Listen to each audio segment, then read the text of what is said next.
Welcome back to Digits here at WSJ Live. I'm Simon Constable. We're looking at a story about Google from today's Wall Street Journal and where they planted their stash of cash. And we got Katy Burne here on the set with us to tell us all about that. She wrote that story today.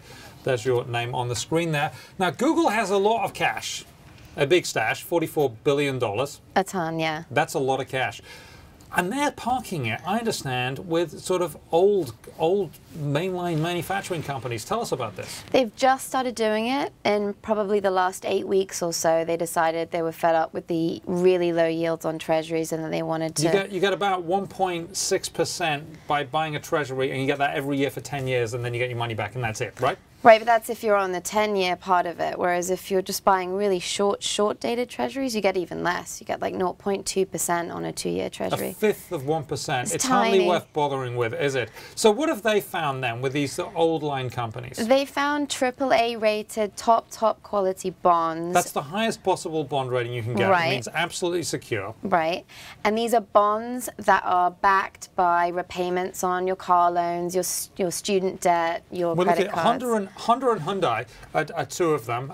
Right. We're looking at that on the graphic there. So on car loans, I mean, we've heard about AAA rates before in the financial crisis that weren't really that well, you know, they were graded that, but they weren't actually that stable. And we also know that car loans tend to go a little bit bad during a recession. Yeah, it's kind of interesting because these companies are very conservative. Why would they be, why would they be looking at stuff that's riskier? I mean, of course, there are people who argue that sovereign debt is risky now too, of course. Yes. But leaving that aside, they reckon that these are so safe because that they're AAA rated, so they have that stamp of approval, and they've structured these deals in a way that makes them extra protected.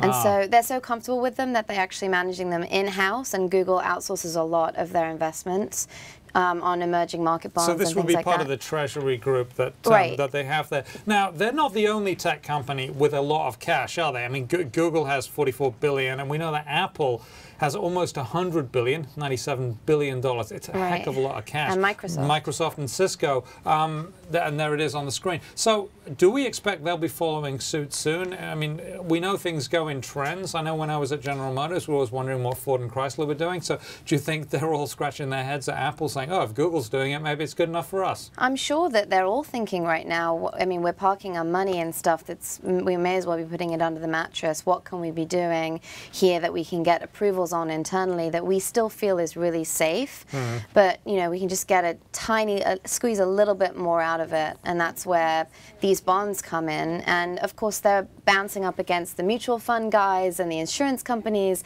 and even state agencies that typically buy this stuff. So all of a sudden you've got a rush into this marketplace. That's the problem with that is you get the interest rates that you earn falling even lower than what they would ordinarily be, which is about 0.5% recently on some of this stuff. So it's a tiny amount over and above treasuries anyway. And very quickly, we've got about 10 seconds. If these bonds get downgraded, then some companies will just have to ditch them, won't they? Some of them will have approvals in place where they have to, yeah. Yeah, where they have to ditch them. Okay, we're going to leave it there. Thank you very much, Katy Burne. More on that story on WSJ.com.